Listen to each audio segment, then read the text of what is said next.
start doing it.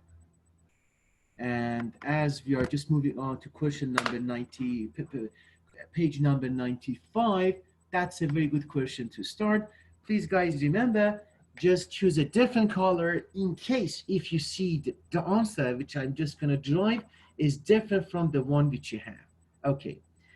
Now, we see that the equations, when you kick the ball, that the height which it gets, it is given like this one. It is given like this formula, that it's given as this one, that the height with respect to the time is equal to, let's say, minus 5 times t squared plus 20 times t plus 1. This is essentially, as you can see here, this is a model which represents the height, that when you kick a ball, the height which it takes, it's going to be this one. If I just want to go back to the same problem that we had,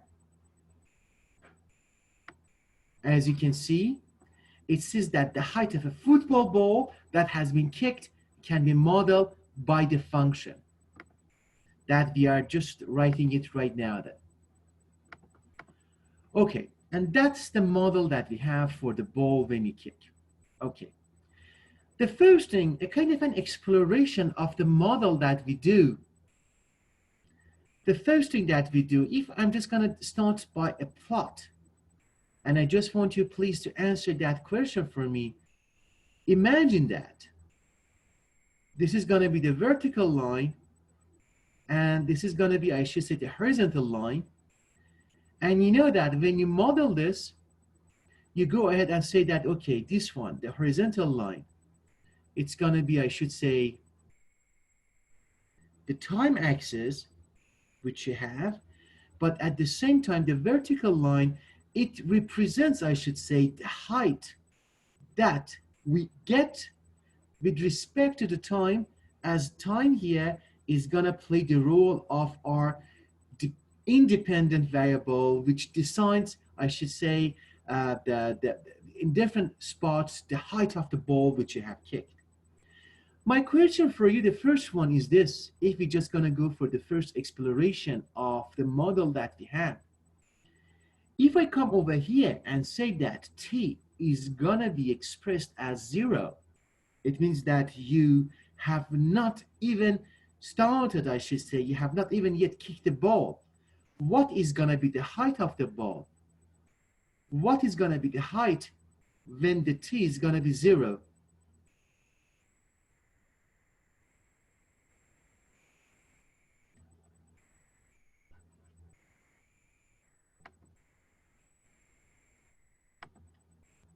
Guys, what is your answer for that? When the t is going to be 0, it has an interpretation. It has a very interesting interpretation that when the time is going to be 0, it means that you have not yet kicked the ball. Imagine that you like to play the soccer and you are going to kick the ball as a goalkeeper. Time equals t equals to 0. It means that the time, it means that t equal to 0 is the time that you have not even yet kicked the ball.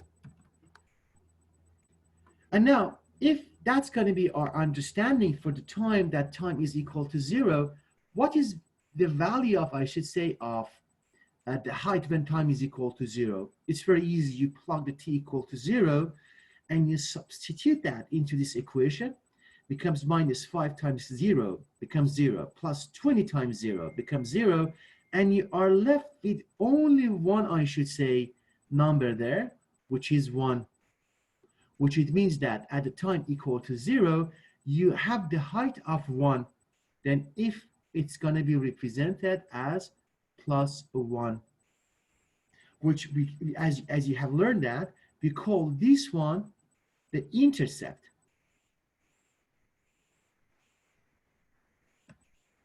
What does it mean? Guys, I want you all, please take a look at the thing that we have done and tell me, what do you think that we haven't kicked the ball, but the height is still going to be 1 meter above from the ground?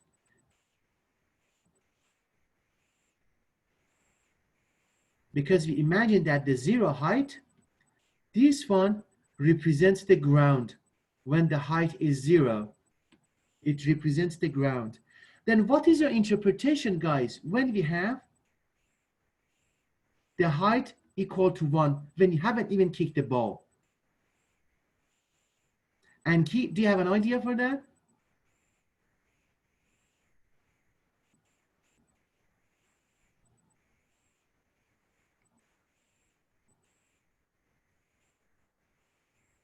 Jasper?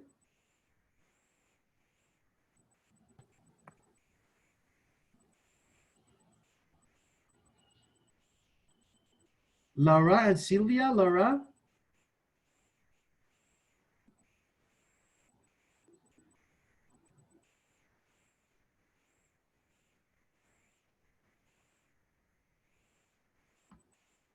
Sylvia, are you there? Guys, please say your name that I understand that you are there. Sylvia's here. Yeah. How about Laura and Anki? Are you there? Yeah, teacher, I'm here. How about Laura?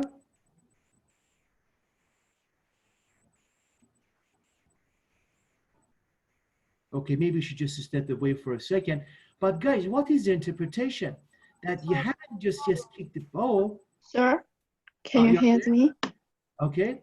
What is it? I can't open my microphone just now. Okay, no problem. What is your interpretation that when we say that the height is 1, but we haven't kicked the ball yet?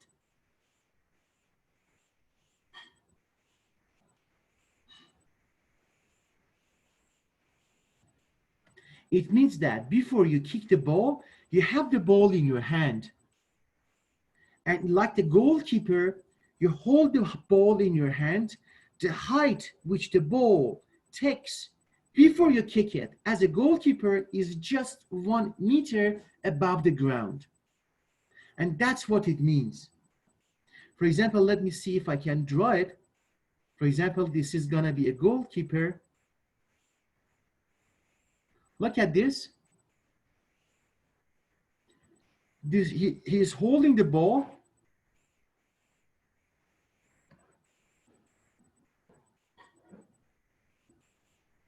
This one that he is standing is going to be the ground, which h equal to 0. But here, you see the difference of the height. This one, h, is equal to 1 meter, definitely. It's going to be the unit of the logical unit of the length, not 1 centimeter, just 1 meter.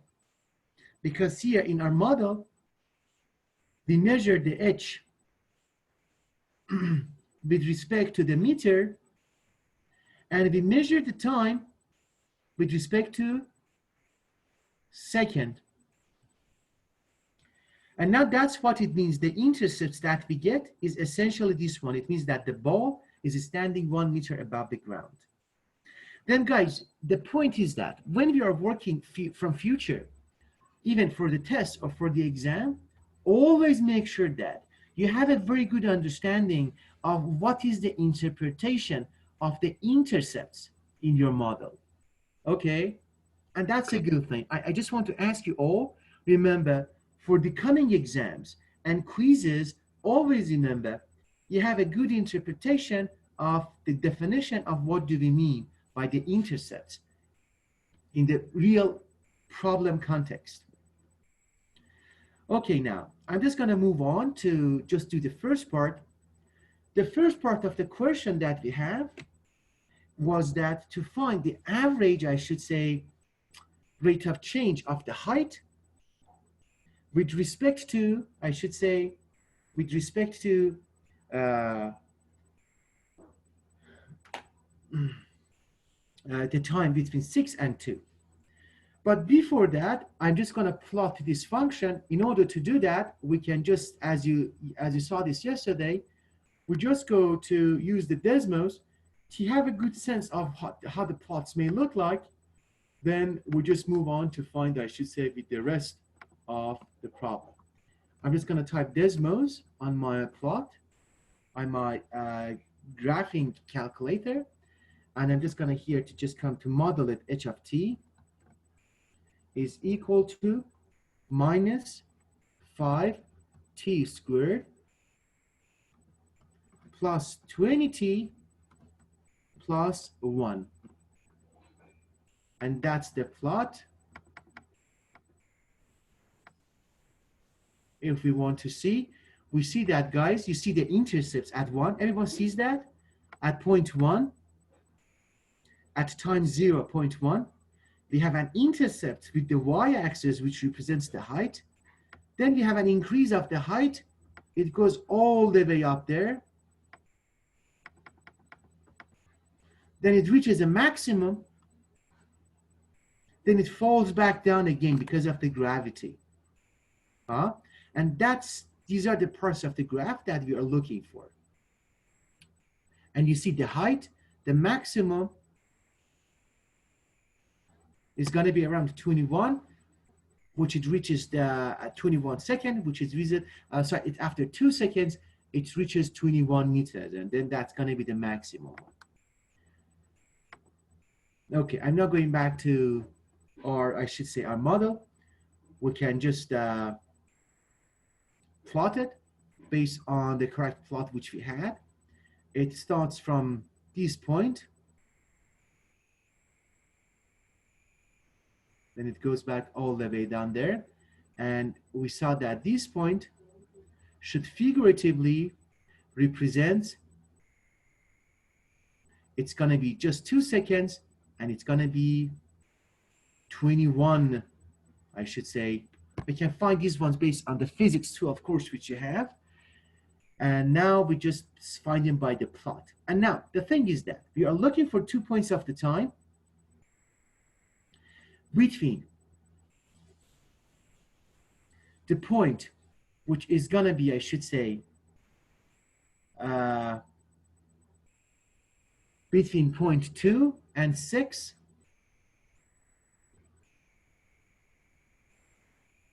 and also between 2 and 4.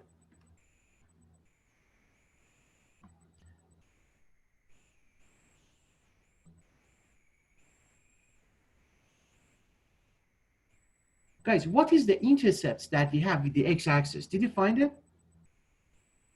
Because that's very crucial to find this one. Because not only we are looking for the intercepts when we just put the y equal to 0, we are also interested to see what happens when the h equals to 0. Look at that. The functions that we had, the height was essentially minus 5t squared plus 20 times t plus 1. It was the model that we created. The first atoms that we had, we said that, okay, if t equal to 0, we get as a result h should be equal to 1. That was the thing that we talked about, that the definition of the intercept. The other thing that we do is that based on an analysis, we should also have an understanding that at what point h of t should be equal to 0. H of t should be equal to 0. What does it mean?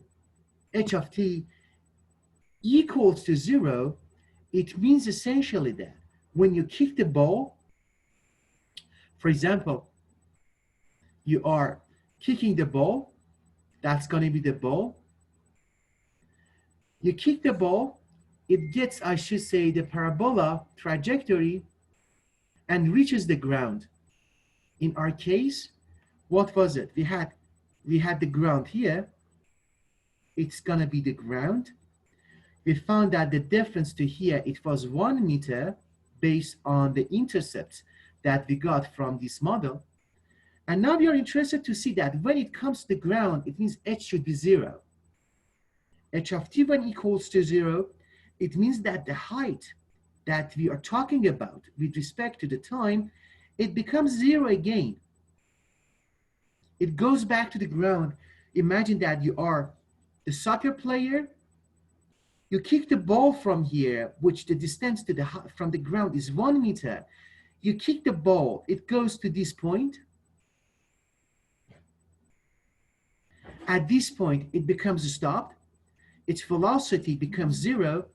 Then it again comes back to the ground.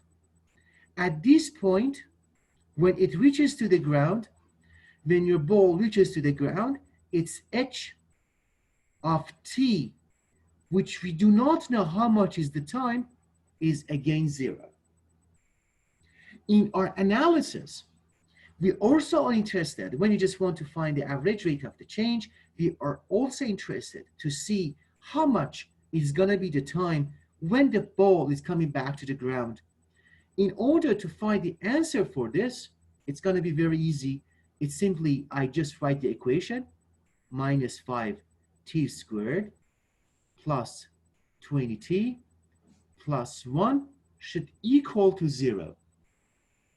Then you have to solve this equation because you see that 0 here, it represents the 0 height of the problem that you're trying to solve.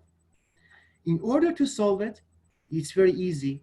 You should just find one logical answer. Anybody knows how much is going to be the time? Laura, Anki, Jasper, Sylvia?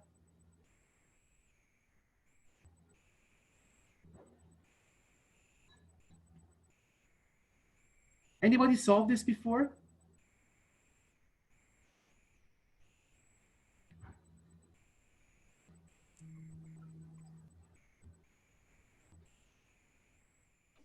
The time is 4. Sorry, what? 4.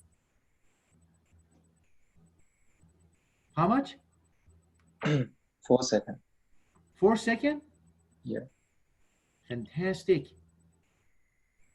It's gonna be 4 seconds. And even though, let's check, I should say the answer which the Jasper had, because we have to see the graph that intersects with the x-axis. If everyone sees the plot, which I have drawn here, you see that the time, this one, look at it, that's the plot. This point was the time that we started. It was 0, 1. This point, you see, it's gonna be the point which the height is 0, but we have, I should say, the time, which is, we see that, that's an intersects with the x-axis, is 4.049, which we can call that 4.05, or approximated as just 4, as what Jasper has done. Thanks, Jasper, for that.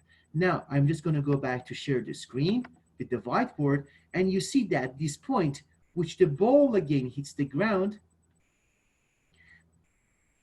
is going to be what? 4 seconds. Okay. Now, guys, my question for you is that if I'm just going to go back again to, I go to the next page.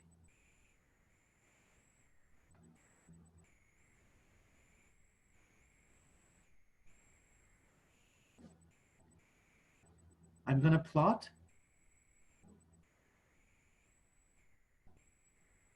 this is h of t, this is t. We saw that when we just kick it, the ball starts from this one, which is plus 1 meter above the ground, comes to this point, which it represents, I should say, I think it was 20 or 21, 21. We can find these ones based on the concepts of the physics. We don't want to do, this is beyond the scope of this course functions. Then we assume that it's going to be 21. We got it from the plot.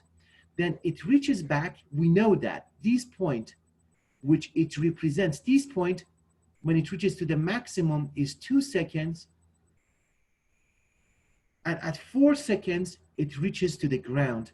Then it means that when you plot it, it goes all the way, the ball goes all the way up there.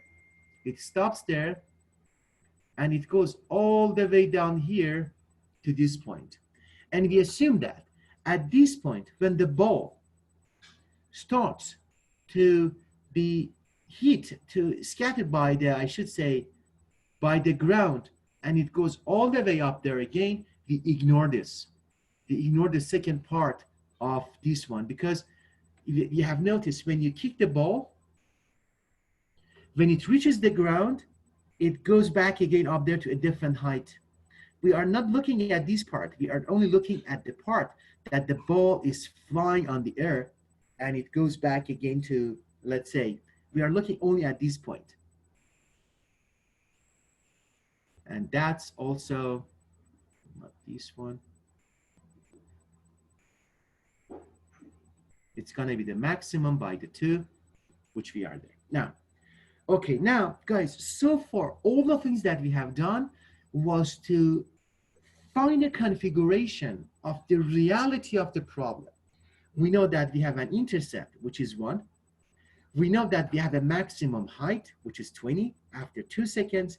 And we know that after 4 seconds, the movement is vanished. We do not have any movements. Then our time frame for the problem is going to be between these points. Between the time, which is 0,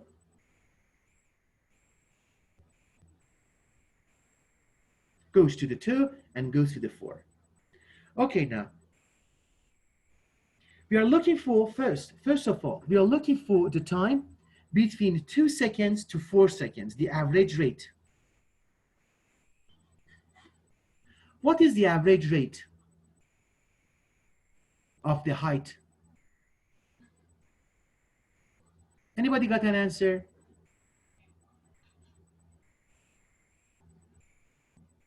We say that between the time 2 and 4, which is going to be this time spot,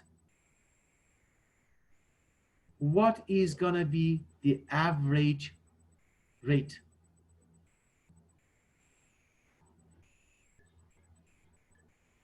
I'm going to say height. However, I'm looking for its average. What is the average rate of the height, guys? Anybody got that?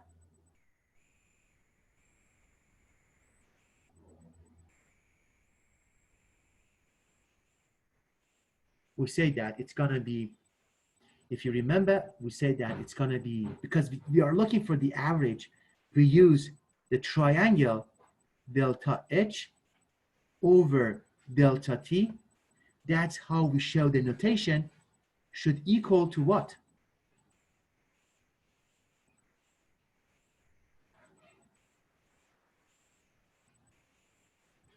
Should equal to the H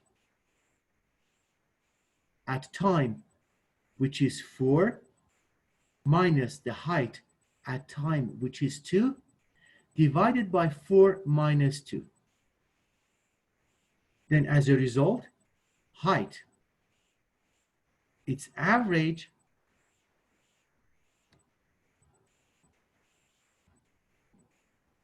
is going to be what?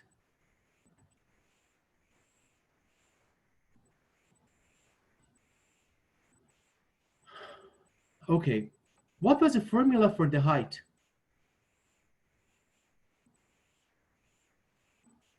Was minus 5t squared plus 20t plus 1. When you're looking for the height, when it was 4, it means that you substitute 4 instead of the t, then you get minus 5 times 4 squared plus 20 times 4 plus 1.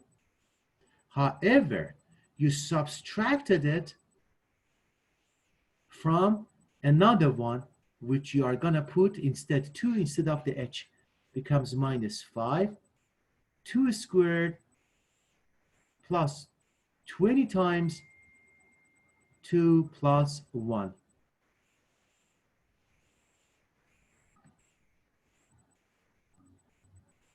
And that's going to be, I should say, the numerator. I should say also, for the denominator is easy. 4 minus 2 becomes 2. Then how much is going to be the height of the average? How much did you get, guys, for it? Did you solve it? Yes. Minus 20. Minus what? Minus 20. Minus 20. Minus 20 what?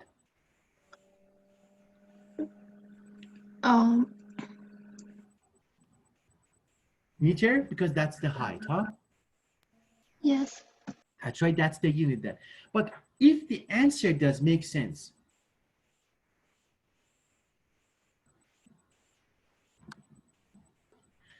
the answer has a negative sign. Look at this. What this negative sign means to you?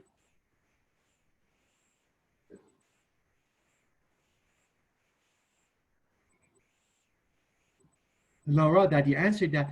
Do you know what the negative signs means?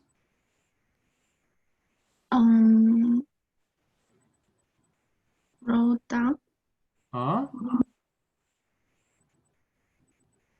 No, I don't know. Okay. Guys, please listen to this because we need this kind of interpretation. In the advanced function class, we simply do not plug the values there and find the number, but always remember, we are going to get to the habit to find an interpretation of the things that we drive. This part is even more important than the actual math that we do. For example, when we get the average rate of change of the height in this question, minus 20 meters, however, it's going to be 20 meters per second. That's going to be the change. But look at that. What does it mean? Based on the definition which we saw, we mean that by the average change, we mean that the delta H of t divided by delta t. And you get a number for it, which is minus 20 meter per second. What does it mean? I'm just going to write this here for you. But before that, it's crucial because we have to make sure that we know the interpretation when it becomes minus. Please look at the minus sign here. I'm just going to write that. You make sure you write it because in the exams, you need this type of physical interpretation. Guys, look at that. First of all, I'm just going to write what does it mean. It means that for any unit change of, this is always the standard template of writing. For any unit change of something which you see at the denominator. What is your denominator, guys? Your denominator here is second, which is the time. Then you say that for any change of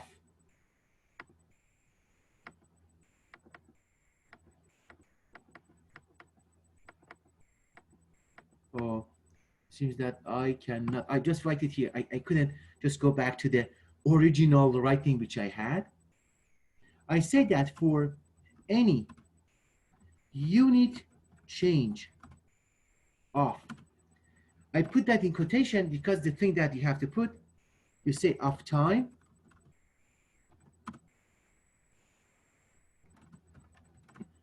you see on the numerator, you see the height. The height, I put that in quotation, the height. And guys, look at that. If the sign is negative, Then you write decrease the height, then decrease.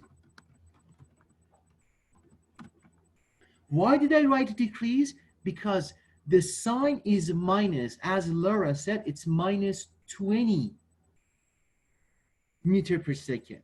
That's why I just put decrease. If the sign of the average rate was positive, I just put it that what? As increase. Remember, this is very crucial. Then we say that for any change, for any unit change of time, means that, for example, time changes by 1 second. The unit change means one of that unit. If we are measuring the time in second, it means that change by 1 second. If we measure the time by hour, we say that the time changes 1 hour. Then we say that for any unit change of time, the height then decreases by, and the value which we have, 20 unit, which I put that, it's gonna be the meter, because our unit is gonna be the meter there. If it was positive, we say that for any unit change of time, the height then increases by 20 units. Our unit here is meter for height, and seconds for, I should say, for the time then. Then also this is very clear. If you go back here, you see that as you saw, for example, at the time interval which we have between 2 seconds to 4 seconds, when the time flies by, for example, you are here, your height is going to be here, then you move in time, you see that the height is decreasing. You see that? The height is initially this, but now it is initially this. You see this one is the decrease of the time. Decrease of the height, sorry. You see that, guys? And that's why when you look at the plot itself, we see the decrease. This is going to be the decrease of the height. This one, for example, that edge with respect to this edge.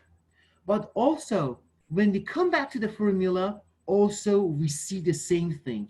Please remember the trick here. In the physical reality, we are witnessing the decrease of the height. In the mathematical framework also, we see the decrease sign that we have there. Yes, everyone? Yes. Yes. Any questions? No. Question. No questions, everyone? Laura, Sylvia, Anki, and Jasper, everyone is fine? Yes. Awesome. I finished this part of the class before we just go for the break by saying that one. For the second time interval that we had, it was supposed to be the time from 2 seconds to 6 seconds. It means from here all the way that we go there to the other fights. When they have reached the ground, time 6 seconds is going to be this. After the time that you have reached the ground, we excluded this time frame for ourselves. Then we say that the average change of the height still is going to be this. However, you can say that, okay, no, I'm just going to go again back, put the same formula, use the same formula to find the height after 6, then it's going to be a different story. Then you have to just come all the way to the 4. Then it starts from 4 to 6. We do not want to go into that time frame then, because we have to divide our analysis in 2 parts. The average rate of the change between 2 to 4 and the average rate of the change between 4 to 6. Because the point 4, it was crucial for us to find it. That's going to be the time that we hit the ground. And we may have loss of the energy because our collision to the ground is not elastic. We are not going to go into those kind of stuff. It's beyond the scope of our lesson then. Then we finish this one, that we find the average rate of the change between the time 2 to the 4. And that's it. The part B, we do the part B when we come back from the break. Anyone needs the break now? Do you want to go for the break, guys? And relax? Huh? Yeah. Who wants to go to the break? No one? Give a minute. I also have... Okay. Now, it seems that everybody wants to go for the break. Guys, the time right now is 9:47. We take it, I should say, 15 minutes. Please come back by 10:05. Huh? Okay. We have 15 minutes break. Come back by sharp 10:05. We continue by part B. Then we go on to start our new lesson for today then. Okay? Okay.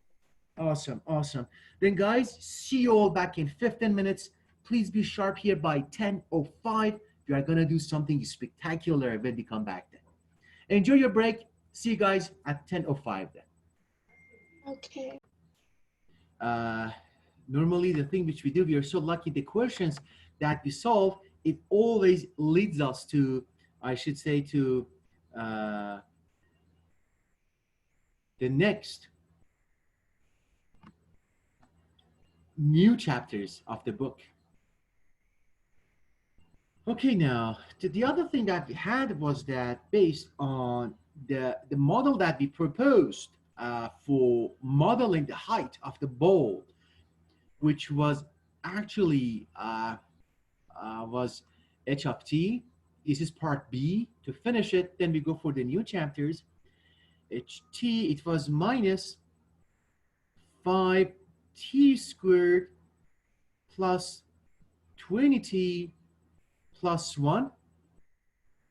I should say we got the average rate of change between the seconds, 2 seconds, I should say, and 4 seconds. And also, it is very easy to find it between, I should say, the time between 0 to 2 and 2 to 4, because if you go back to the previous things that we did, we have, I should say, we call that the time of the flight. Let me put that, I should say, here. I'm gonna write that, we call that time, the time of flight. The time of the flight for our case, it's gonna be approximately 4 seconds. Let me put that like that. I put the curl brackets, 4 seconds. That's what we call that in physics, the time of the flight. The time of the flight, essentially, guys, is the total time that the object that you shoot at in our scenario is in the air before it reaches to the ground. We ignore the case that what happens after it falls to the ground, because that case it becomes, they call that an inelastic collisions with the ground, the energy is lost, then the modeling should be different. That's why we didn't include this part into our scenario. But however, as we know that the total time of flight is 4 seconds, we can divide our case into 2 parts. The first time that we reaches to the maximum height, we call that the maximum point, the maximum height, which is 0 to 2, and the time that we get to reaches the ground between 2 to 4. In order to find, I should say, we can also find the average, I should say, velocity, the average height between, I should say, the average rate of change of the height between this point, between 0 to 2, which we didn't do that. We can do that in order to find the time to just do part B of the question. But part B asks us, what is the time? Part B asked us, what was part B? Oh, the time that the instantaneous velocity is gonna be 0. I'm just gonna go to this part. I'm just gonna put it as a text. I'm asking you find the time that the instantaneous instantaneous rate of change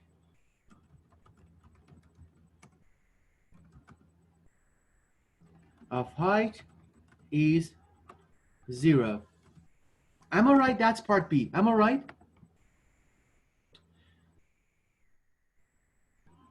Okay, let me go back to, I should say, the PowerPoint there. It says that you find the time for which the instantaneous rate of change of the height is 0. That's correct. Now, who solved this part?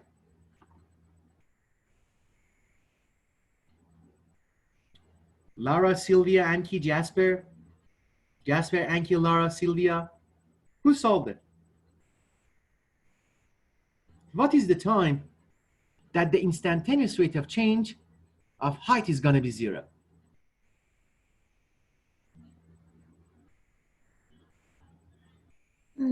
Maybe it's 4.05. 4.05 seconds? Okay, now Yes. we just get this one. We just have that one in mind. The answers for Lara, that Lara says that the average time, the time that the instantaneous rate of change for the height is going to be 0, is going to be approximately to 4.05 seconds then. That's, we just keep that in our mind. Now, in order to verify that, we are just going to do some math. In order to do the math, we learned that, we said that the average rate of change of the height, we call that, I should say, the A, which is gonna be, we call that, I write it by INS, it stands for instantaneous rate of change of the height. As what we learned before, we said that it's gonna be with this notation, that we call that this one, we call that V of h of t with d of t. That's how we defined the concepts of the instantaneous rate of change of something. We just showed the notation of the d. In the basic forms, before we know that, I should say, the derivatives rule, which you learned that in the calculus course next year, the easy method in order to solve this was this. We said that in order to solve it, we come here and we write it in a way like this. We say that, okay, we are looking for the instantaneous rate of change. In order to find it, we come here, say h of t plus delta t minus h of t divided by delta t. However, we introduced something very cool, and the cool thing was that we know that in our case, I'm just going to write it here, the delta t, we push it to go towards 0. And in case you may wonder why I do this, I'm going to write something here. I write it as the limit. Don't bother about that. In order to show the completeness of my notation, I write it. You do not need to know the concepts of the limit at this stage, but it's the way which we write it. But I'm gonna not talk about the limit. We know that we have to take, I should say, the delta t, which means that the variation of the time getting close to 0 then. In order to do that, I'm just gonna come here and write this in this way. I say, okay, then the A, which I'm gonna write, is gonna be A equals to, I'm gonna write a long line. Let me choose a color which I didn't use that before. I think, which color? All right, let's go with this one. I'm just gonna come here and say, okay, then in order to do that, I just come here say minus 5 t plus delta t, which is squared, plus 20 t plus delta t plus 1 is going to be, I should say, the first part of our equation, which is going to be h of t plus t. Then we have the minus sign. Then we have, I should say, the second part, which is going to be this, which is going to be the h of t. The h of t is going to be the same thing, which is minus 5t squared plus 20 times t plus 1. And I know that I have to do the bracket here, and I have the delta t at the denominator.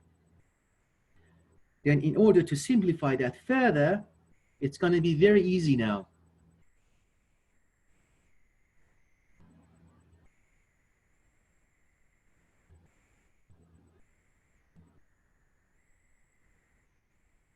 Okay, what do I get here?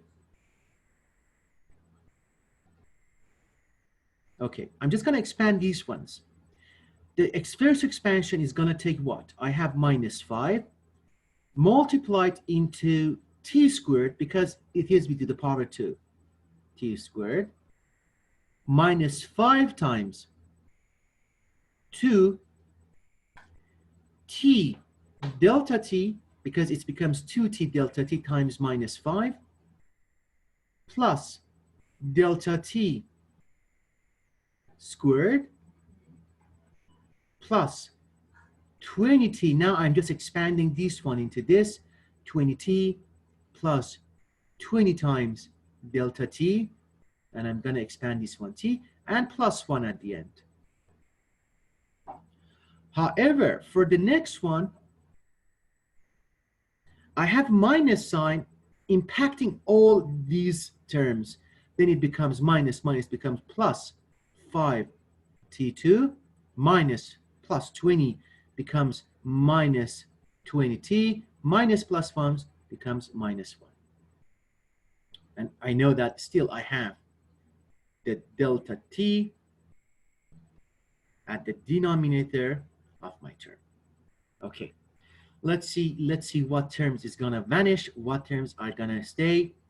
Look at this one. I have 20t. Look at this term, guys. I have minus 20t. And I have also here plus 20t. These terms are equal, but the opposite sign. It means that they are gonna go vanish. What else do I have? I have minus 1, and I have plus 1 here. Equal terms, opposite sign, they vanish. What else do I have?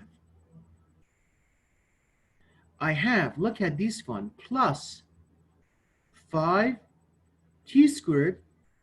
I have minus 5t squared.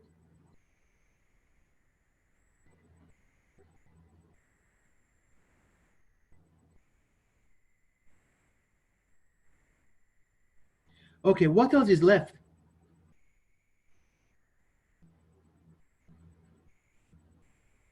The first term is gone. Let me double check the things.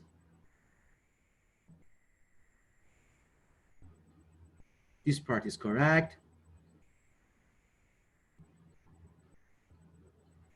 This part is correct. Okay, now things seems to be fine. Then we go ahead to write whatever we have. I'm gonna write it at this part, a equals to. What is the first term which is left? And we couldn't simplify that further. It was this term. Delta t squared is left. I have also minus t minus 10 t delta t. Uh-oh, I needed to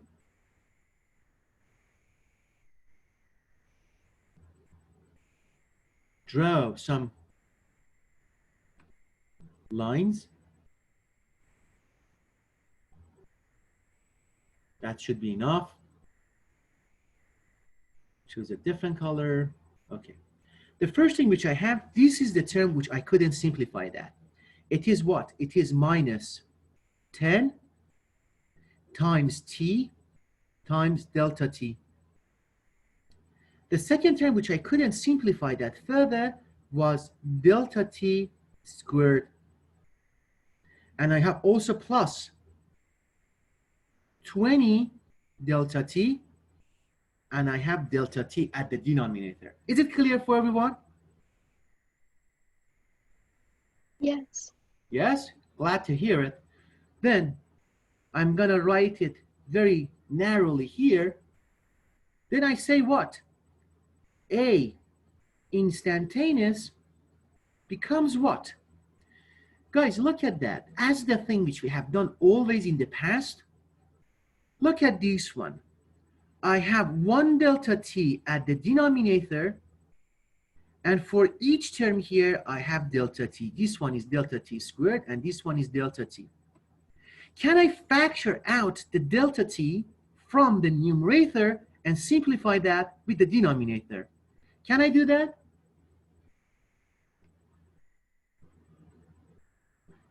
If yes, then the delta t with this delta t is gonna vanish.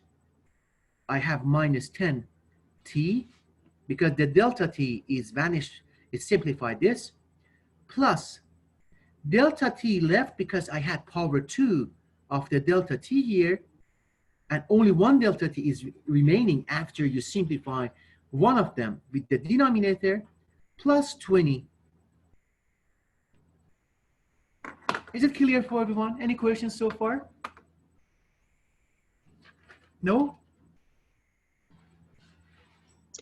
No. No.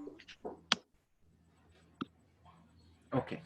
I think I have to just go to the next page. I'm just gonna go create a new page and just write the very last equation which we had. We had the A instantaneous equal to minus 10 times t plus delta t plus 20. That's essentially, that's what we get. But is there something missing or not? It seems that we have something missing, and the thing which we have missing here is that based on our definition that we had, I'm just gonna throw your attention to this part, that we said that delta t is going to 0. And the concept that we showed that we have to limit that the delta t should go to 0.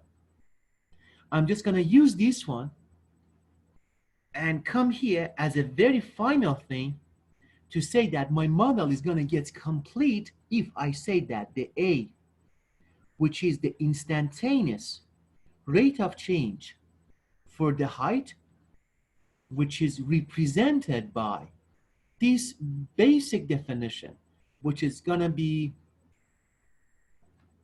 dh over dt, it is essentially, it becomes this, that's the thing which we learn. It becomes minus 10t plus delta t plus 20, that we saw that before. However, we know that the delta t, based on the definition, we have to push it towards to go to the 0. And for the sake of completeness, and as I said, and I don't want you to get too much into details why I'm just putting limit here. As I said, it's going to be the thing that you're going to cover that, the concept of the limit in the next year. Remember, we put the limit, but the crucial thing is that we know that we have to push delta t towards 0. If we do that, what happens? If we do that, we get simply that the A instantaneous, which is the average instantaneous rate of change for the height with respect to the t, you push delta t goes to 0, what do you get? You get this term, delta t goes to 0. It means that it is gonna vanish completely and it goes away. Then the only thing which is remains is this one, the first term, which is minus 10t plus 20. These are the terms that is left for our problem.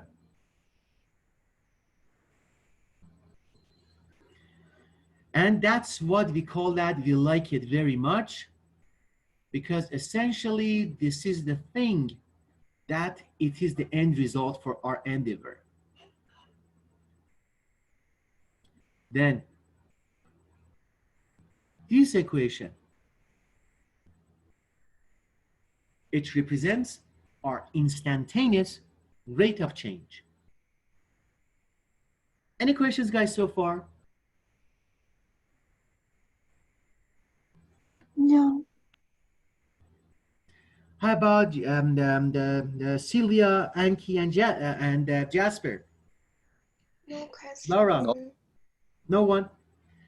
Another question was that at what time the instantaneous rate of change is going to be 0? That's what we're looking for. We were looking for the time that the instantaneous rate of change becomes 0. It means that let me just go to the next page. The instantaneous rate of change, which we saw that, it was essentially this one, which is dh with respect to the dt. That's the thing that we drove. We said that there is one time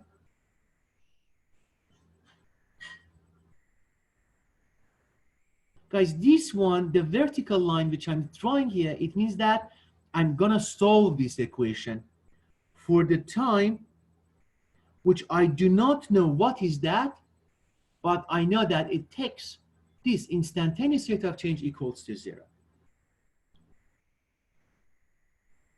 I had my equation for instantaneous rate of change as minus 10t plus 20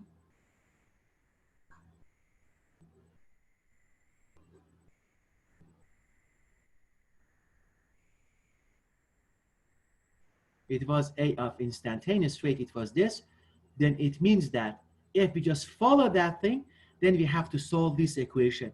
Minus 10t plus 20, it should be 0. Then it's very easy to find that the time that it makes it to be 0 is how much, guys? You solve this equation.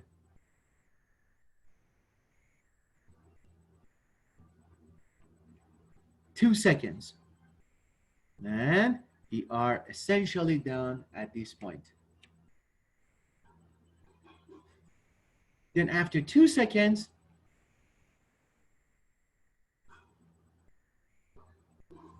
you see that after 2 seconds, the instantaneous rate of change for the problem that we were solving is going to be 0.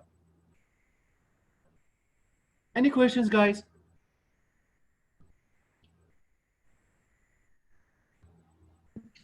No. Nobody has a question? No. Okay. And now look at that. If I just go back to the previous slides that we had, and that's the thing you will see that also in physics 12, that this point at the very height, the ball comes to a momentarily stop. Its velocity at the maximum height becomes 0. Then again, it gains a velocity, falls back down there. This point is very crucial. At the maximum height, I'm just going to write this at that part there.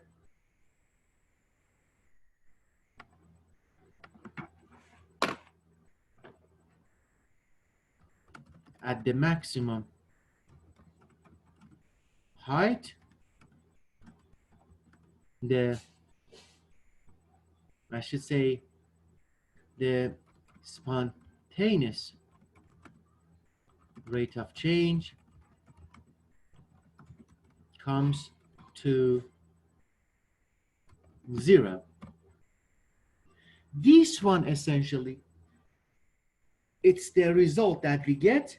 And now we want to continue right now with the new lesson, and we start just from it to learn something new. But before we just continue our new lesson, anybody has a question now?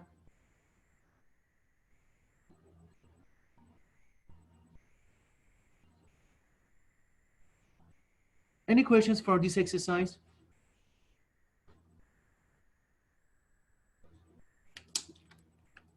No. Okay, guys, if you have no questions, please remember, at this stage, I'm going to give you 2 minutes now to complete your writing.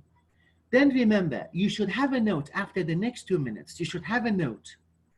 With one color, you have your own solutions. With the other color, you have done the same corrections after you see the things which I did for you on the board. They should be in 2 different colors. You should reach to this point.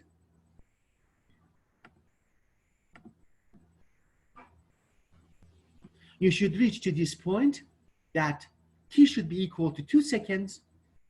Based on all these calculations, that's the time that the spontaneous rate of change of the height of the ball that you kicked 1 meter above the ground goes to 0 then. Then please have your name and the date, take a picture, make sure that you send it to me on the Schoology website then.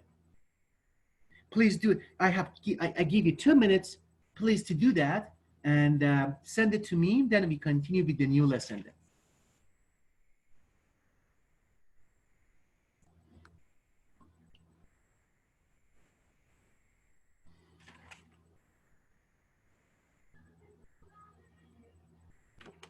But make sure that you should have no questions, guys. If you have any questions, please ask.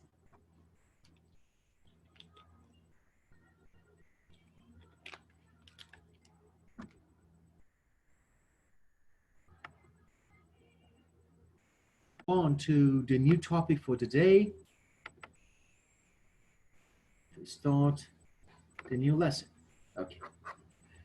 Okay, I'm just gonna, for the new lesson, I'm just gonna follow the same thing that it's gonna be for chapter 2.3, I assume. The thing that we do is this: we follow the same principle that we did, from the same examples that we did. Try to follow from that. Then I give you some time to do some practice. We show that, let's say, for example, the x-axis represents the time, which its unit is seconds, and the y-axis represents the height, which, as you noticed, its unit of measurement is going to be the meter. And as you saw that, also from, let's say, the previous example that we did, I'm going to follow the same thing.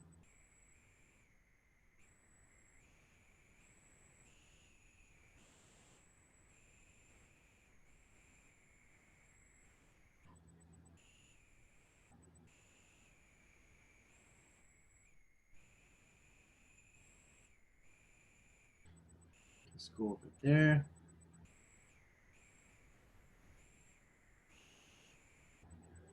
And we just come here. You saw that this one, we call that the maximum height.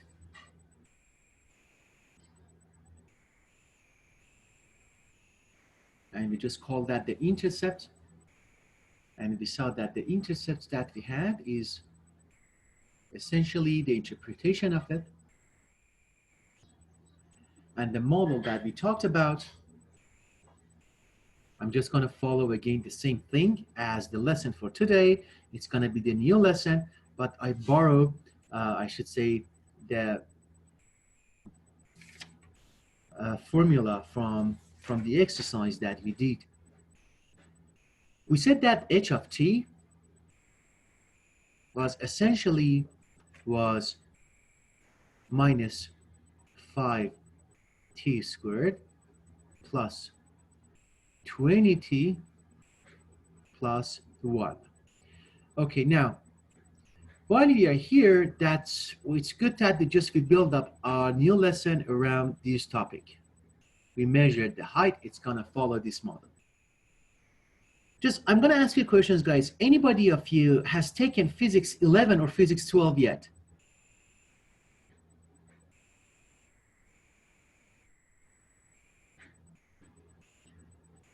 Jasper, have you taken physics 11 or physics 12? What? Sorry, what?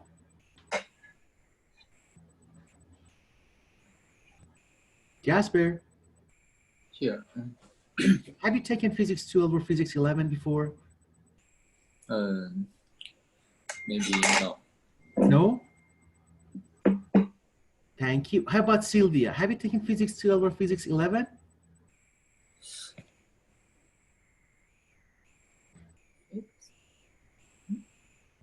How about Laura? Yes. Okay, how about Anki?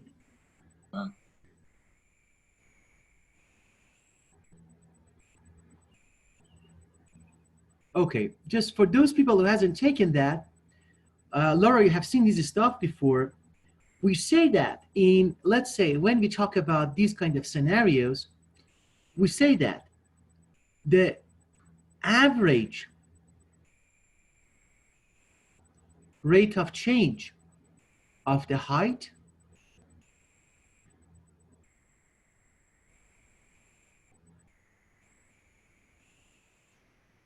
I call that delta h of t over delta t.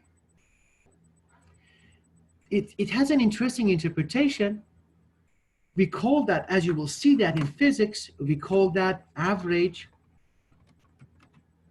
I call that the average rate of change of height or distance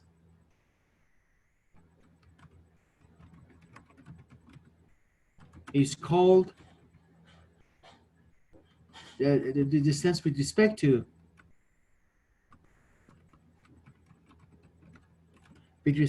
time is called average velocity. Okay, and that's the thing that essentially the thing that we had, I should say on the previous, before the break, the measurements that we had, let's say, for example, when we were working on this example, let's say from time 0 to time 2, and from time 2 to 4, that we talked that, for example, the delta t was 2 seconds. On the previous example that we did, essentially what we measured was the average velocity of the problem.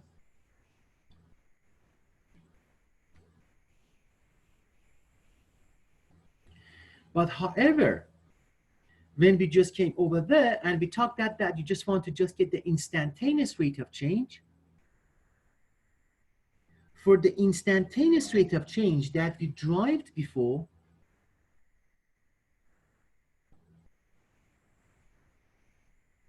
and we said that it's going to be denoted as d of ht with respect to d of the t, and that's what we assume, and that's what we're going to talk about. That we say that this one, we call that the instantaneous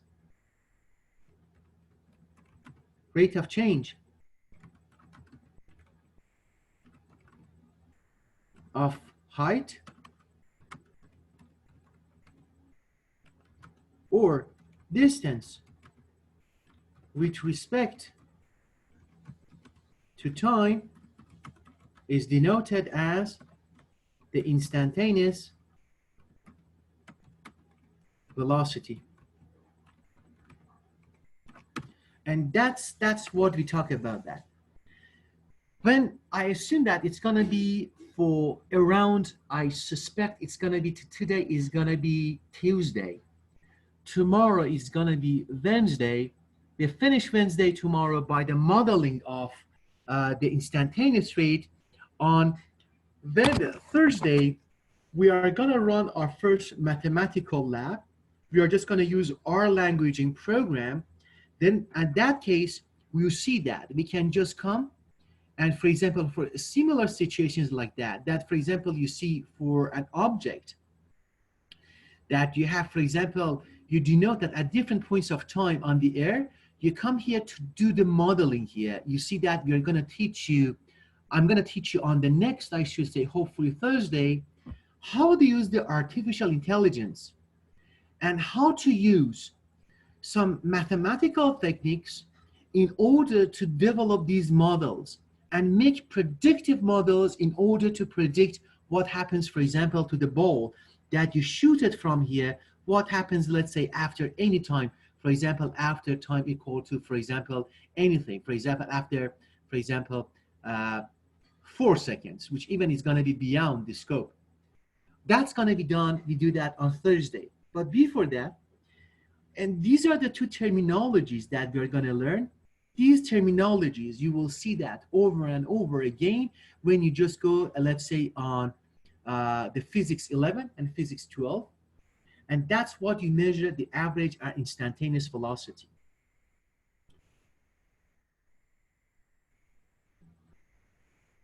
That's going to be the average velocity, instantaneous velocity, and also the thing that we're going to talk. We saw that at this point, the instantaneous velocity, which it was, I should say, the average rate. What was the average rate of change of the height with respect to time at this point, guys? Do you remember that? It was 0. That's what we derived. Which you see that with these kind of objects that they fly on the air, the instantaneous rate of change of the heights, although that it represents the velocity, it can be 0 at one point, but the average is not going to be 0 because you are just going to average all these velocities at infinite number of the points along the time frame. And you see that although the instantaneous rate is going to be 0, the ball stops at here, but it's not stopped at any points because you're going to take the average. And that's the beauty when you talk about the instantaneous and when you talk about the average. With the instantaneous, you look at one particular time of your motion, but with the average, you expand your view along, let's say, the whole trajectory of the motion. And I hope that by today, you get a good understanding, the fine difference between the instantaneous and the average, because tomorrow you are using these definitions in order to do the modeling. Tomorrow is going to be more fun because you have some phenomenal things in nature. You want to use these definitions to model something. And that's going to be something very cool then. That's what we're going to do then tomorrow. But before we do that, I'm just going to, let's say, just before we do, let's say, do the mathematical modeling, I'm just going to teach you something that it's going to be used when you do the exercises at the book. Guys, at any point, you can also make an inference. Let me go to the next page. Let me draw a part. Let me plot my graph this time at this part of, I should say, the screen.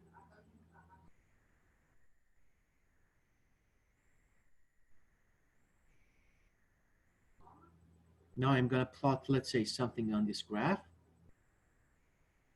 For example, this is going to be a function. The function that we are interested to analyze this function along this trajectory. And you see that, for example, this is representing the x-axis, this representing the f of x, and this is going to be the origin. And now the thing that we just want to do is that we just want to come to find the average rate of change of the f and the instantaneous rate of change of the f with respect to the x at different points of the graph. When you are trying to find this kind of stuff, you see that if it happens on the graph, you come to do what? You come, for example, always you are in need of 2 points.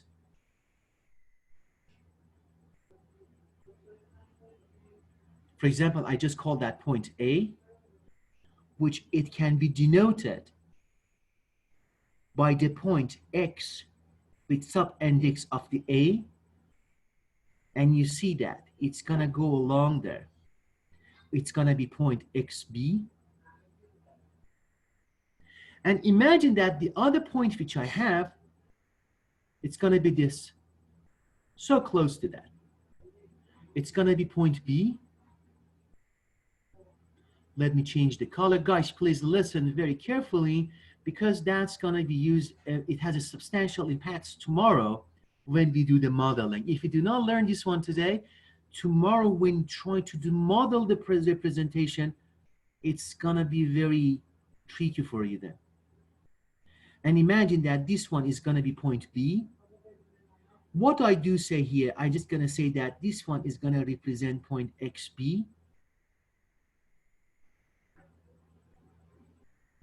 Oh, sorry guys, I think it should be YB. I just made a mistake. It's gonna be point XB. I do not know what happened to me. I called it XB. I should have denoted that one as YA.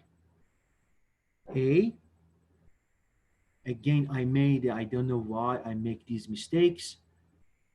This one also should be denoted as YB because these are, let me show that as F of XB. It's better right now because we showed that by the axis, it's denoted by F of X. Then it's better to just show this one as F of XA. It means that we substituted those 2 points in these two, I should say, functions. Then we try to understand, I should say, what our corresponding values for those functions are. Okay, look at these 2 points. Look at this. I do not have any, I should say, the representation of the function is not given to me.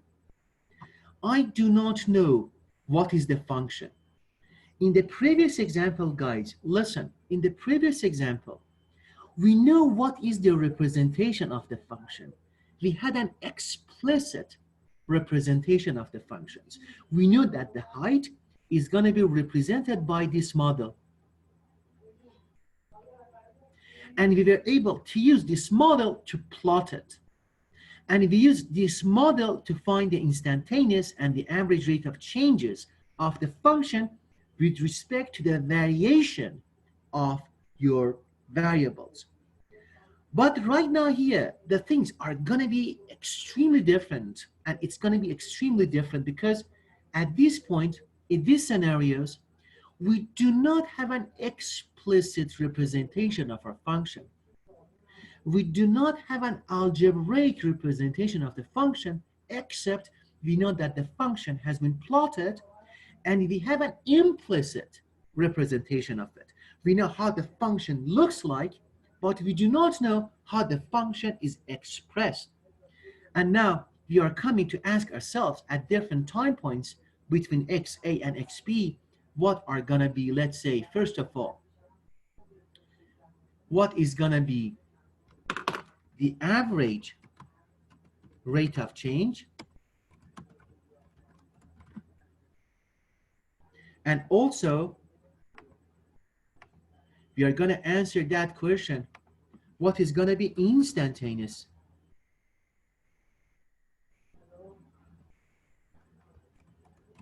rate of change of these type of functions that we do not know what is the function that has been expressed, how the function is expressed. In order to do that, the thing which I'm going to do is going to be very easy. And that's why we are right now developing a kind of a method in order to answer these questions.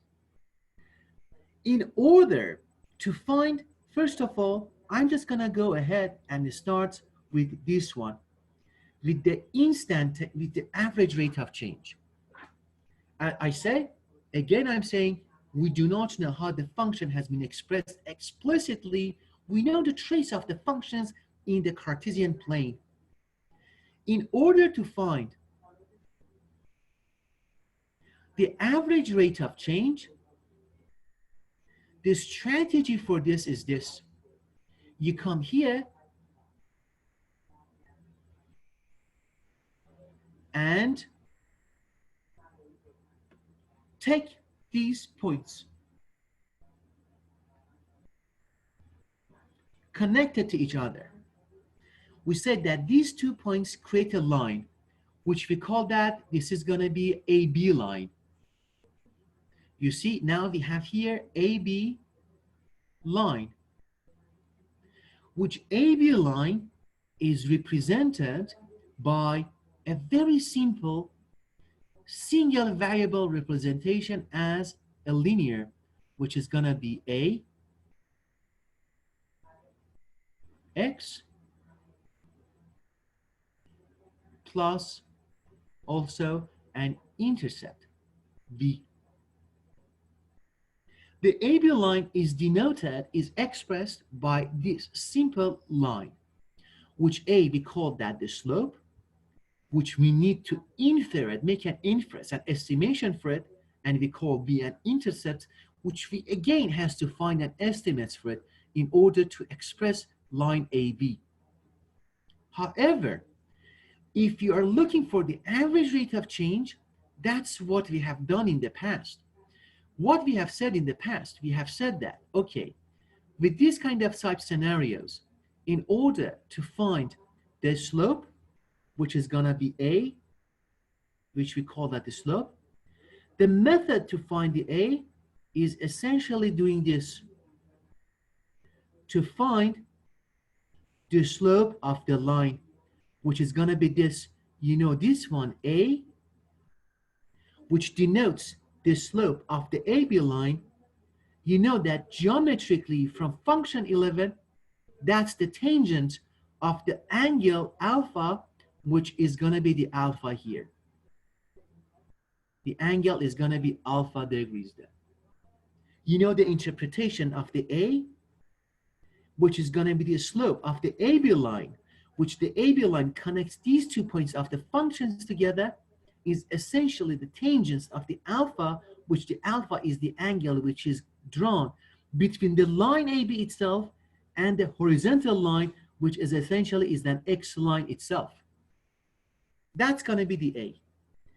But what is the A itself?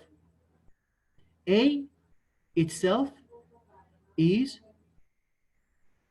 the average rate of change. Then you see that, guys, when you do not have the function, when you do not have the function explicitly expressed, in order to find the average rate of change, the strategy is that between these 2 points, you do not know what is a function, that you can just plug in the X in there, plug in the Y in there, and you find these ones.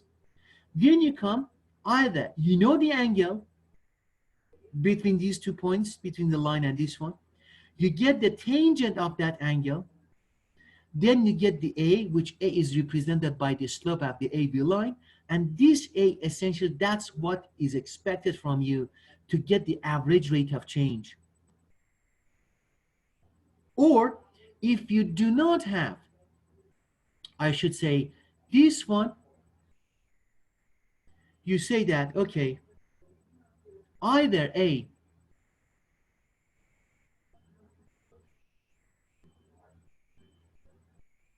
the A average,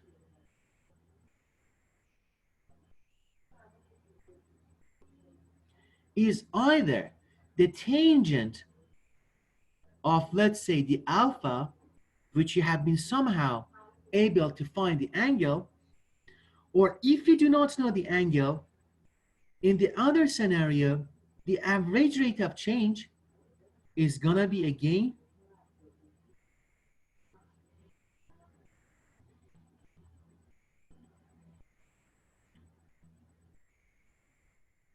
the same thing that we have done before. It becomes the f of xp minus f of xa divided by xp minus xa, which you see that these two values are exactly the same thing. Then you have two options to find the average rate of change in cases that you have just the plot of a function. Either you know the angle alpha, or you know the corresponding values on the y-axis. Then you just follow these two methods. Guys, any questions?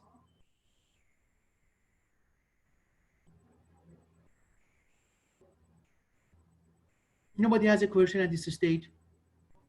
No. No? Okay. Then the average rate of change, I'm just going to write it here. It becomes very important. That's going to be the thing that we just want to talk about. Then the average rate of change of a function is expressed as, and now I put that in the quotation mark, the slope of the line of the, and again in the quotation mark, secant line. Guys, this is extremely important, this one. The thing that we draw here, it's gonna be extremely important that the average rate of change of a function, when you do not have the function itself, is expressed as the slope of the secant line. And you know that, we have learned that before, that we call, I should say, this line a secant line.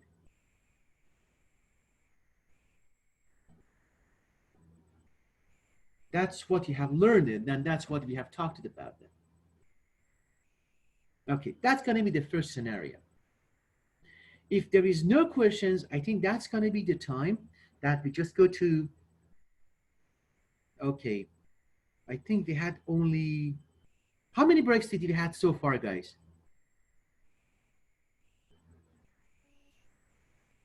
You had 2 breaks, huh? Yes. Or 1 break? One break. You had 1 break. Okay, let me take 1 minute more to finish this one.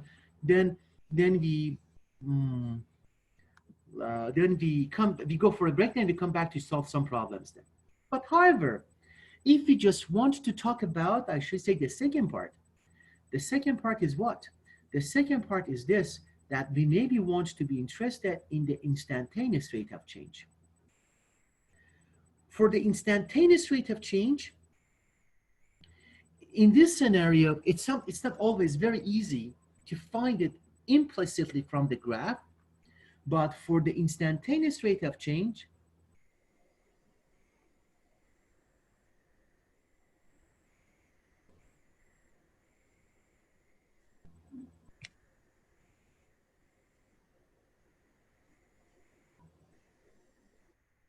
what do we have? For example, is going to be this. Again, the same plot, somehow similar, x, and it's going to be the y-axis. I'm going to take only, I should say, 2 seconds to finish this, 2 minutes to finish this. Then we move on to the next part. Imagine this part, this point, which is going to be xa. It's going to be f of xa. And imagine this point, no, let me go to this point. It becomes, let's say, for example, xb. Let me change the color. And it's going to be xp. And this one is going to be what? It's going to be f of xp. Guys, remember that for the average rate of return, please listen to that. We need only 3 minutes. This one is very crucial. We said that for the average, for the instantaneous rate of change, we have a duality, which it means that the x and a and x and b, which we are looking for a change between them, the distance that they take is gonna be, we call that delta x. You remember that, guys? The distance between 2 points that you are interested to find the instantaneous rate of change, we just call that delta x. If we say that delta x goes to 0, that's where we are able to find the instantaneous rate of change. If delta x is not 0, is not so close to each other, x, a, and v, we are not able to find the instantaneous rate of change. Then it means that if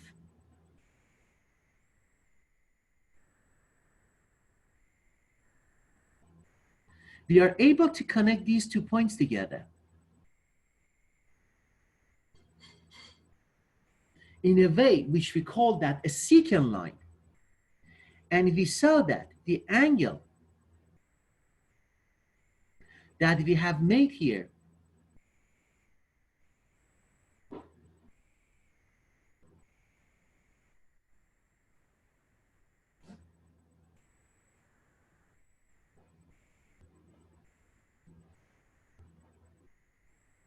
which we call that alpha, which the tangent of alpha represented a, the average rate of return, or the slope of a secant line, because we call that the secant line.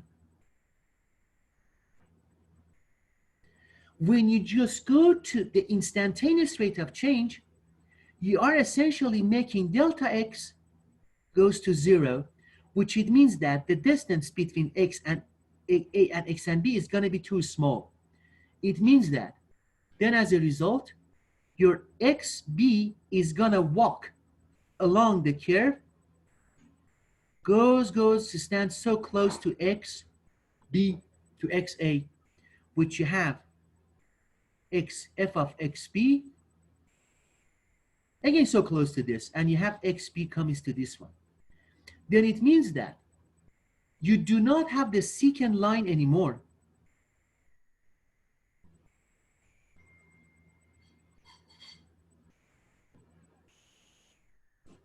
Your secant line now is transformed into something different, which we call that the tangent line, which we talked about that yesterday. The tangent line connects these 2 points together, and it is tangent to the curve. Then essentially, you see that the tangent line is it's so tangent to these 2 points that it's essentially a kind of a straight line. Then we say that if the curve which you have is a straight line, for example, these 2 points of the curve which you have, this is, for example, these are going to be 2 lines that we talk about. These 2 lines, for example, I call that xc and xd. If they are connected on a straight line, this is not so connected, you can say that the average rate of change, it is essentially equal to the instantaneous rate of change. And that's a very conclusion that we are going to get. We say that if 2 points on a graph, which we do not have the mathematical representation, is not so high, it's not so different, it's not easy to find the instantaneous rate of change. But if they are so connected to each other on a straight line, like these 2 points, they're on a straight line, then we say that the average rate of change is equal to the instantaneous rate of change, and that's what we are going to come back after the break to explore that by solving one example. A very simple example to see that the average rate of change is going to be equal to the instantaneous rate of change, as long as the plot that you have plotted the function shows those 2 points on a straight line. Then it's always, I'm going to write that the conclusion. On a straight line, the average rate of change is equal to the instantaneous rate of change. And that's the thing that we are gonna say and talk about that and see that, okay, that's the thing that we are gonna love it a lot. These things, which I have it in the mark then. Okay, any questions, guys?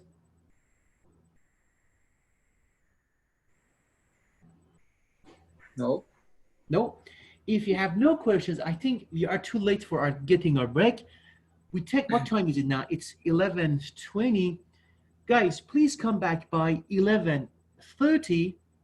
We just take only 12 minutes break. Then we have only 15 minutes left to just finish the class then. Guys, enjoy your break. See you all back by 11:30. Enjoy your break then, guys. So 11:30, I see you back. send you the No problem. See you all in 12 minutes. 11:30. Hello, guys. Everyone is back from the break? Yes. Yes. Awesome. Okay, now, the thing that we just want to do, it seems that we just spent most of our session. We just got the second break too late. And it seems that we have, I should say, 15 minutes left before we finish the class.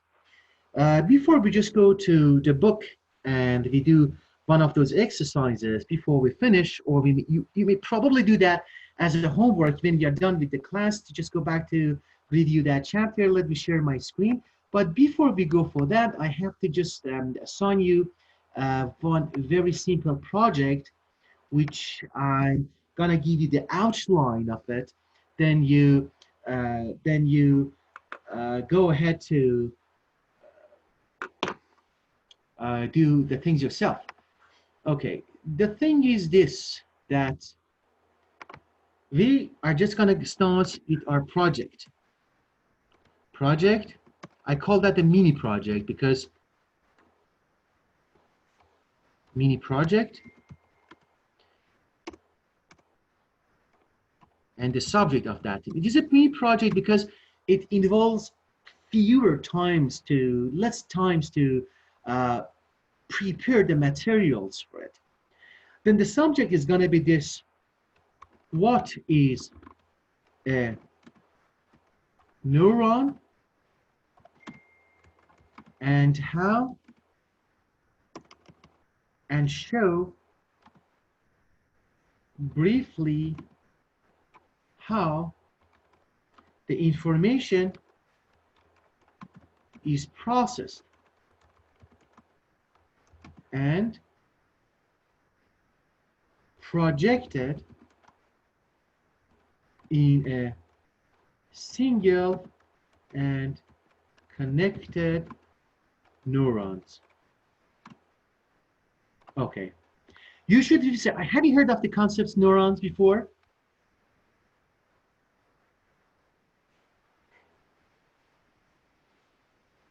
You should be very surprised when you start your project on that thing, you should be probably surprised to get to know about the neurons, because it's a concept somehow coming from the human biology and physiology and neuroscience stuff.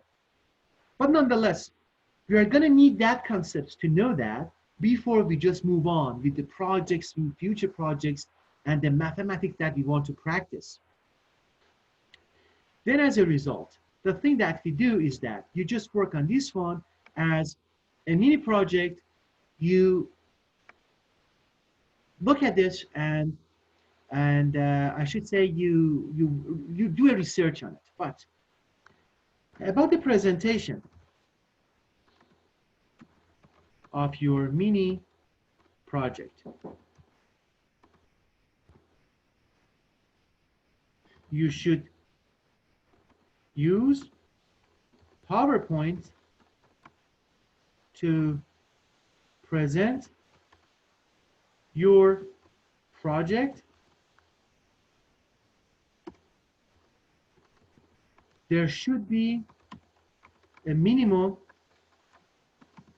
of 10 to 15 minutes talk. Okay, and that's the thing.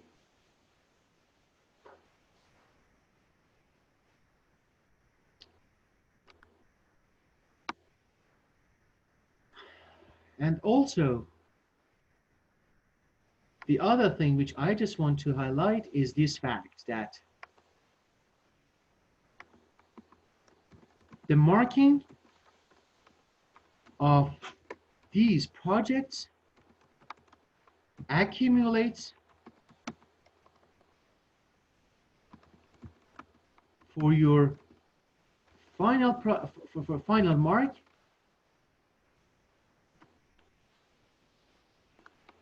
and this one. These are the last. This is the last thing I just wanted to mention, that these projects that you do is essentially something which it contributes towards your final mark that you get in the class. And I should say, for in terms of the timing that you have to be done by that, let me also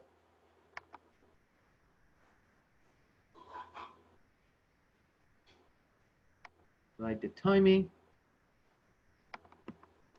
The deadline to submit your work in PowerPoint to me is next Monday, which is gonna be the date of next Monday is gonna be the 13th. It's July 13th. Okay, that's it. That's going to be the mini project. I'm just going to also put that thing in, I should say, in the course Schoology website that you have, I should say, as a kind of an event. You see that on the left far of your course. I'm going to share that for you. When you go to the Schoology website,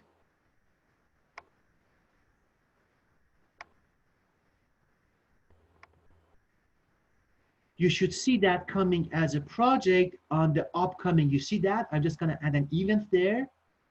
And the event which I'm just going to update there, you see that. This project description, more descriptions, the rubric for marking, and also the deadline for it, and instructions that what needs to be done for the submission.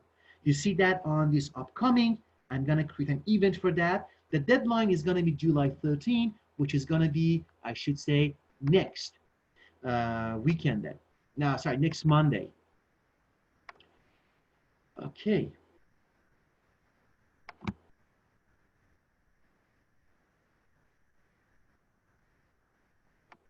And essentially, that's that thing I just wanted to talk about. Okay, any questions, guys? No. No questions? No questions. Okay, the other thing which I need to do is that I'm just going to ask you, please, when we are done with the class,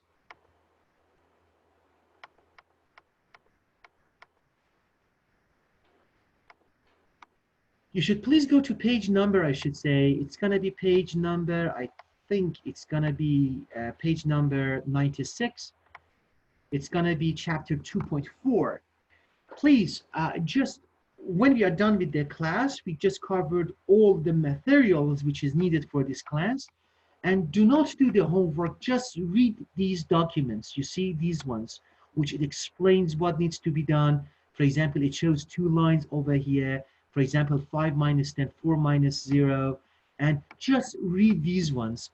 Tomorrow, we are going to solve some examples of these contexts. And specifically, we are going to talk about, I should say, mathematical modeling. And that's in summary, the key ideas that we talk about: the speed, instantaneous, displacements, and those kind of stuff that we talked today. Then tomorrow when we come back, we are going to talk about, I should say, the modeling that he uses, the instantaneous and the average rate of change to just make some kind of mathematical modeling.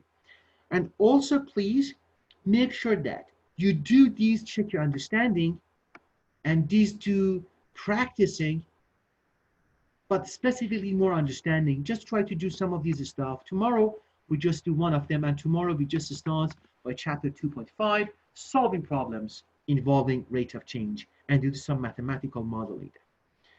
Okay, if guys, you have any questions? No?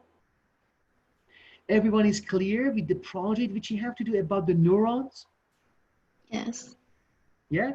If everyone is clear and nobody has a question, I think that it's a good time to finish the class now. We come back tomorrow by the same hour. We do something more fun and do some kind of mathematical modeling. And before we leave, guys, I just want to make sure that uh, by Thursday, you have access to the R or R Studio. And with the R, I'm just gonna, I should say, show that to you how it looks like. By Thursday, you have to make sure that you have the access to that at least. I'm just gonna show that to you in a second, that how it should look like. If you do not have, I know that Laura has some problems with the R Studio, but I think she should be fine with the R itself.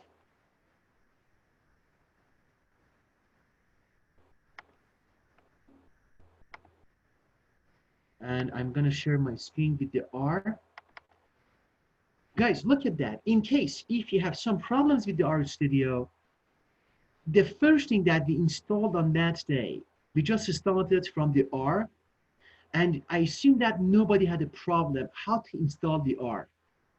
Then we just went ahead and we just installed the R Studio. The R package, the R software which you installed, when you open it from your start menu, it should look something like this. You see that? And if you want to work with it, the basic work which you can do is this. You just type +2, Control Enter, you see it's 4. That's the basic thing. For example, 3 multiplies to 7. I press Control Enter and it becomes 21. You see how fun is that?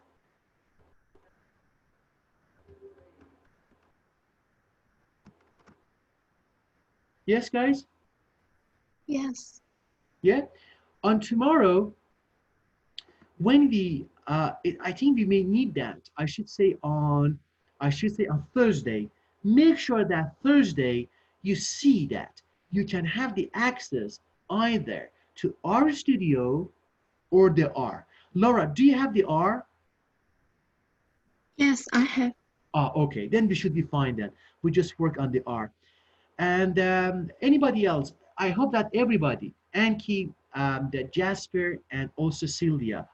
In case if you do not have the R, just get in touch with me on the Schoology, then I solve your problem. That we make sure that on Thursday, we run the first, I should say, mathematical, I should say, laboratory, and we do some kind of artificial intelligence exercises to use the functions. Make sure by Thursday, at least you have the access to the R, which it should look like something like this. Okay, if you have no questions, guys, and I think that's going to be a good time to stop. It's 11:45. It's a good time to stop. And if you have no questions, I see you all tomorrow by sharp 15 minutes to 9. No questions? Awesome. My computer cannot download the Sorry, what's it? from the internet. Sorry, what? You mean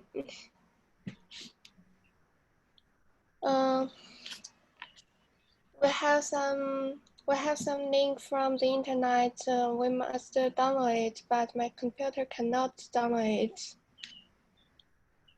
Oh, your computer cannot download the R, huh? Yes.